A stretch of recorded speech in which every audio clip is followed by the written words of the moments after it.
శ్రీమాత్రే నమ. శ్రీ గురుభ్యో నమ. తదుపరి కన్యారాశి. కన్యారాశి వారికి సంబంధించి వారి యొక్క రాశిలో ఎటువంటి గ్రహ సంచారం లేకపోయినా చంద్రుడు లేదా సూర్యుడు నిత్యం చాలా ఫాస్ట్గా మూవింగ్ ప్లానెట్స్ కాబట్టి వారు వీరి గుండా ప్రయాణం చేసినప్పుడు చాలా తేజోవంతంగా చాలా ప్రశాంతంగా వాళ్ళు ఒకటి. రెండవది ఏమిటంటే 12వ స్థానంలో ఖర్చుతో కూడుకున్నటువంటిది కాబట్టి దైవికమైనటువంటిది కూడా కాబట్టి కుజుడు కానీ కేతువు కానీ ఈ యొక్క 12వ స్థానంలో ఉన్నారు కాబట్టి విపరీతమైనటువంటి ఇబ్బందులు, విపరీతమైనటువంటి ఖర్చు ఉండే అవకాశం ఉంటుంది. దేని గురించి ఖర్చు పెడతారంటే ఏదైనా సరే మానసికమైనటువంటి ఆందోళన గురించి డబ్బులు ఖర్చు పెడతారు, భూమికి సంబంధించి డబ్బులు ఖర్చు పెడతారు, భూమి అమ్మాలని డబ్బు ఖర్చు పెడతారు, భూమి కొనాలని డబ్బులు ఖర్చు పెడతారు. ఇదంతా కూడా 12వ స్థానంలో ఉన్నటువంటి గ్రహ సంచారం వలన. 11వ స్థానంలో చూసుకుంటే బుధ గ్రహం యొక్క సంచారం ఉంది. అయితే 11వ స్థానం లాభదాయకం కాబట్టి మీకు స్వతహాగా ఏవైనా సరే ఒకవేళ బిజినెస్లు ఉంటే ఆ బిజినెస్లు అన్నీ కూడా మీకు సక్సెస్ అయ్యి మంచి ఆనందకరమైనటువంటి వాతావరణం వచ్చే అవకాశం కనిపిస్తూ ఉంది. అలాగే 10వ స్థానంలో గురుగ్రహ సంచారం ఉంది. 10వ స్థానం మీ కెరీర్కి, మీ ఇమేజ్కి, మీకున్నటువంటి పేరు ప్రతిష్టలకు సంబంధించి మంచి అద్భుతమైనటువంటి పేరు ప్రతిష్టలు వస్తాయి. ఎందుకంటే గురుగ్రహం 10వ స్థానంలో ఉండడం చాలా మంచిది. అలాగే 9వ స్థానానికి వచ్చేసరికి శుక్రగ్రహం. అంటే మిమ్మల్ని మీరు ఎడ్యుకేట్ చేసుకోవడము, ఏదైనా డివోషనల్గా చేసేటువంటి పనులు చేయడము, ఏదైనా మీరు ట్రావెల్ చేయడము, ఇవన్నీ కూడా మీకు 9వ స్థానానికి సంబంధించినటువంటి విషయం. ఇక 7వ స్థానానికి వస్తే శనిగ్రహ సంచారం ఉంది. 7వ స్థానంలో పాపగ్రహ సంచారం అంత శ్రేయస్కరం కాకపోయినప్పటికీ శని తన పనిలో తానున్నాడు. పాపం ఇప్పుడు ఎఫెక్ట్ అంతా కూడా ఎవరికి ఇస్తున్నాడయ్యా అంటే 8వ స్థానంలో తులారాశి వారికి, 4వ స్థానంలో మిథున రాశి వారికి, 12వ స్థానం ఆ స్వతహాగా ఉన్నటువంటి స్థానాల్లో ఉన్న మీనరాశి వారికి. కాబట్టి మీనరాశి వారికి సంబంధించినటువంటి వాటికి ఇబ్బంది ఉంటుంది, కానీ ఈ యొక్క కన్యారాశి వారికి అంత ఇబ్బంది ఉండదు. కానీ 7వ స్థానంలో శనిగ్రహం సంచారం ఉండడం వలన మీ భార్యకు సంబంధించినటువంటివి ఏవైనా సరే, అంటే తను ట్రావెల్ చేసేటప్పుడు యంత్రాలకు సంబంధించి ఏదైనా అంటే ఇనుము, ఫైర్, వీటి ఆయిల్ సంబంధించి ఇబ్బంది పడే అవకాశం ఉంటుంది.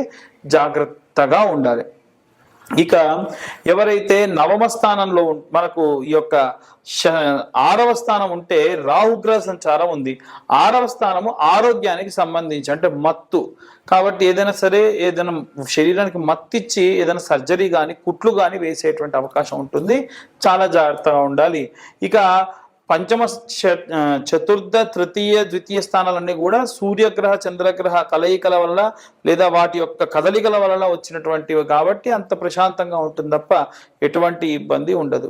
ఇవన్నీ కూడా గోచారరీత్యా చెప్పేటువంటి విషయంలో మాత్రమే. పూర్తిగా మీ జాతకం విశ్లేషణగా మీకు కావాలంటే 70 పేజీల్లో జాతకం మీకు అందించి పూర్తిగా జాతకం గురించి మీతో మాట్లాడడం జరుగుతుంది.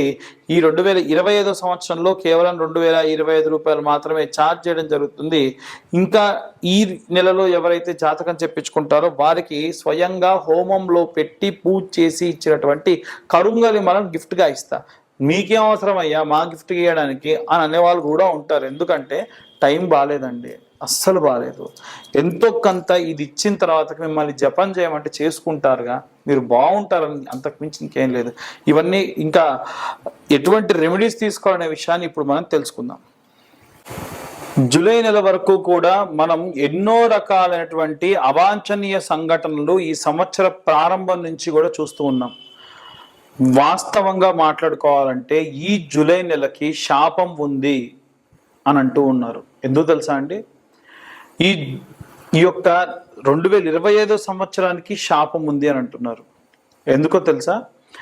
2025 సంవత్సరం క్యాలెండర్ తీసి చూడండి, 1941 సంవత్సరం క్యాలెండర్ తీసి చూడండి, రెండు సేమ్. ఉన్నటువంటి వీకెండ్స్ సేమ్, ఉన్నటువంటి వారాలు సేమ్, అన్నీ సేమ్. 1941 సంవత్సరంలో వరల్డ్ వార్ 2 జరిగింది. పర్ల్ హార్బర్ మీద దాడి జరిగింది. 1500 మంది చైనాలో ఒక పెద్ద లోయలో పడి చనిపోయారు. అలాగే అమెరికాలో ఉన్నటువంటి ఒక కోల్ మైన్లో కొన్ని వందల మంది చనిపోయారు. కొన్ని లక్షల మంది, కోట్ల మంది ఈ యొక్క 1941 సంవత్సరంలో మాస్గా అంటే మూకుమ్మడిగా చనిపోయారు. అదే విధంగా చూసుకున్నట్టయితే ఈ 2025 సంవత్సరంలో మనకి పెహల్గాంలో ఉన్నటువంటి జరిగినటువంటి దాడి కానివ్వండి, రైలు యాక్సిడెంట్ కానివ్వండి, మన తెలంగాణలో టన్నల్ లోపల 9 మంది చనిపోవడం కానివ్వండి, అలాగే బెంగళూరులో ఐపీఎల్ సంబంధించినటువంటి ర్యాలీ తీస్తున్నప్పుడు 30 మంది దాకా స్టాంపేడ్లో చనిపోవడం కానివ్వండి, కుంభమేళాలో చనిపోవడం కానివ్వండి, అలాగే రీసెంట్గా ఎయిర్ ఇండియా క్రాష్ జరిగి 300కు పైగా మంది ఒకటేసారి చనిపోవడం కానీ ఇవన్నీ కూడా జరిగాయి. ఇవన్నీ కూడా ఇప్పటి వరకు గడిచిన 6 నెలల్లో మాత్రమే జరిగాయి. తెలుసా? ఏదైనా మొత్తంలో పెట్రోల్స్ లాంటి ఎక్స్ప్లోషన్స్ జరగవచ్చు. బయట ఆల్రెడీ వార్ జోన్ నడుస్తుంది ఇజ్రాయెల్ కి ఇరాన్ కి. దాంట్లో గనక వేరే వేరే దేశాలందరూ కూడా యాడ్ అయితే ఒక దేశం ఇంకో దేశం మీద ఉన్నటువంటి ద్వేషాన్ని వెళ్ళబుచ్చే అవకాశం ఉంటుంది. అప్పుడు మనకు తిండికి కానీ సగటున రోడ్డుకు కానీ మనం కట్టే ట్యాక్స్ ఏదైతే ఉంటుందో అది మనందరికీ కట్టడం ఆపేసి యుద్ధానికి కేటాయిస్తారు. దానివల్ల ఖర్చులు పెరుగుతాయి. దాని వలన వాతావరణ సమస్యలు విపరీతంగా ఉన్నాయి. ఇప్పుడు వచ్చే రోజులలో వాతావరణం బాలేని సమయాల్లో మనకు తిండి దొరక్క, మనకు ఉన్నటువంటి నివాస స్థలంలో కరెంటు సరిగ్గా లేక, ప్రాపర్ కమ్యూనికేషన్ లేక, మన రోజువాడే నిత్యావసర వస్తువుల ధరలు పెరిగిపోతే చాలా దారుణమైన పరిస్థితికి వెళ్తారు. ఇవన్నీ కూడా గ్రహ సంచారాల్లో భాగంగా ఉన్నాయి. ఎందుకంటే ఈ సంవత్సరంలో మనకి షష్టగ్రహ కూటమి కానీ, అలాగే ఈ యొక్క పంచగ్రహ కూటమి కానీ, శని తిరోగమనం కానీ ఇలాంటివన్నీ కూడా చూసాం. ముఖ్యంగా చూసుకుంటే మీనరాశి వారికి ఏమో ఏలినాటి శని, అలాగే తులారాశి వారికి అష్టమ శని, మిథున రాశి వారికి ఏమో అర్ధాష్టమ శని, అలాగే సింహరాశిలోకి కుజుడు మరియు కేతు గ్రహాల యొక్క కలయిక. ఏంటివన్నీ? ఒకటి కాదు, రెండు కాదు, ఉన్నవన్నీ ఇబ్బందులే.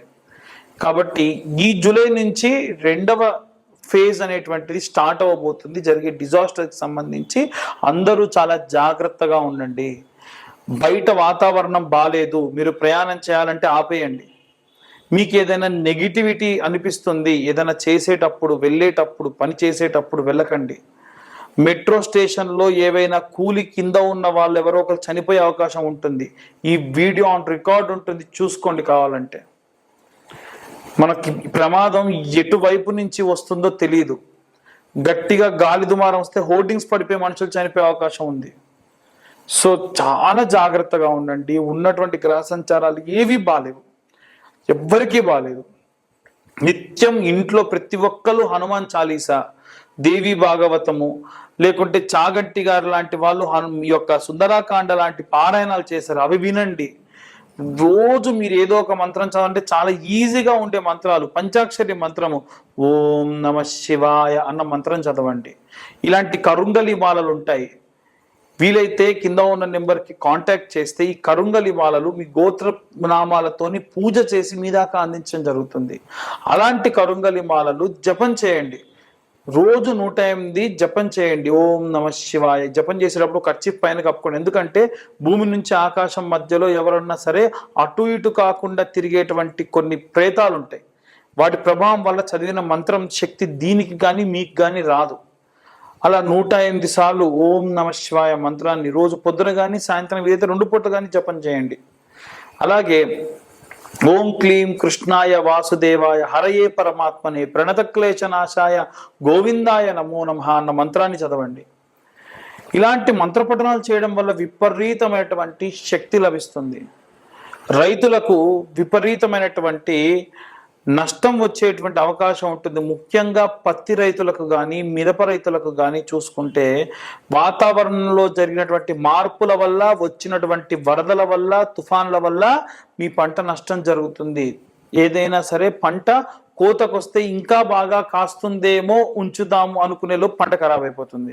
కాబట్టి ఏ సమయానికి చేసేటువంటి పనులు రైతులు ఆ పనికి చేసేసేయండి. రాజకీయాల్లో ఉన్నటువంటి ప్రముఖులలో ఒకరు మరణిస్తారు అని చెప్పి జూన్లో మనకు మార్చిలో ఉన్నటువంటి రాశి ఫలాల్లోనే నేను ఇంతకు మునిపే చెప్పాను. అలాగే గుజరాత్ ఎక్స్-సీఎం చనిపోయారు. నెక్స్ట్ ఇప్పుడు సినిమా ఇండస్ట్రీకి సంబంధించి ఒక వ్యక్తికి ప్రమాదం జరగబోతుంది. చాలా జాగ్రత్తగా ఉండండి. అలాగే ఈ యొక్క జూలై మాసంలో ప్రత్యేకంగా అందరూ కూడా ప్రత్యేకమైనటువంటి పూజలు ఏం జరిగినా సరే చేయండి. ముఖ్యంగా వారాహి నవరాత్రులు జరుగుతున్నాయి కాబట్టి వీలైతే ఈ వీడియోని మేము ఈ జూలై మాసం కంటే ముందే టెలికాస్ట్ అయ్యేట్టుగా చూస్తాం. అప్పుడు ఏమవుతుందంటే 25వ తారీఖు నుంచి మనకి అమ్మవారి యొక్క నవరాత్రులు ఉన్నాయి. ఈ నవరాత్రుల్లో సింపుల్ అండి, చిన్న గౌరమ్మను తయారు చేసుకొని అమ్మవారికి, ఈ యొక్క వారాహి అమ్మవారికి కానీ శ్యామల అమ్మవారికి కానీ పీతవర్ణం అంటే గ్రీన్ కలర్ అంటే చాలా ఇష్టం, ఎరుపు అలాగే గ్రీన్ చాలా ఇష్టం కాబట్టి కుంకుమార్చన చేయాలి. అది కూడా కుబేర కుంకుమతో లేదా శుద్ధమైనటువంటి ఈ యొక్క మెరూన్ కలర్ కుంకుమతోని పచ్చకర్పూరం కలిపి కుంకుమార్చన చేయండి, చాలా మంచిది. అలాగే వ్యాపారస్తులు ఈ వారం రోజులు, ఈ 9 రోజుల తర్వాతకి రోజు పెట్టుకునే బొట్టులో పచ్చకర్పూరం కలిపేసేసి పెట్టుకోండి. రోజు ఆ బొట్టుని మీరు ధరించండి. ఇలాంటివి చేయడం వలన విశేషమైన శక్తి లభిస్తుంది. ఇవన్నీ గోచార రీత్యా చెప్పేటువంటి విషయంలో మాత్రమే. పూర్తిగా మీ జాతకం విశ్లేషణతో కావాలి అని అంటే కింద ఉన్న నెంబర్కి కాంటాక్ట్ చేయండి. మీ పేరు, మీ date of birth, time, place మాకు ఫోన్ చేసి మీ యొక్క ఇవన్నీ డీటెయిల్స్ అన్ని ఇవ్వడం వలన ఈ యొక్క 2025 సంవత్సరంలో 2025 రూపాయలు మాత్రమే తీసుకొని పూర్తిగా జాతకం మీకు అందించడం జరుగుతుంది. ప్రత్యేకంగా ఈ జూలై నెలలో ఎవరైతే జాతకం చెప్పించుకుంటారో వారికి కరుంగలి మాల ఉచితంగా ఇవ్వడం జరుగుతుంది. ఇది నా ఇంట్రెస్ట్ కొద్దీ నేను ఇస్తున్నా, అందరూ ప్రాబ్లమ్స్ నుంచి బయట పడాలి అనేది నా ఉద్దేశం. ఇంకోటి ఏంటంటే కొరియర్ ఛార్జెస్ కూడా తీసుకోను. కొరియర్ ఛార్జెస్ అంతకుముందు 100, అవుట్ ఆఫ్ స్టేట్ అయితే 200 ఛార్జ్ చేస్తున్నారు కదా, కొరియర్ ఛార్జెస్ కూడా లేకుండా నేను మీ దాకా ఈ యొక్క కరుంగలి మాల అందిస్తా. కొంతమంది ఫోన్ చేసి మాకు అట్లయితే కరుంగలి మాల వద్దని జాతకం వరకు ఎంత అనకండి. మీరు కరుంగలి మాల తీసుకున్నా తీసుకోకపోయినా జాతకానికి ఛార్జ్ వచ్చేసి 2025 రూపాయలు మాత్రమే. కాబట్టి ఇక అందరూ కూడా బాగుండాలి, అందరూ నేనుండాలని కోరుకుంటున్నా. సర్వే జనా సుఖినో భవంతు. స్వస్తి.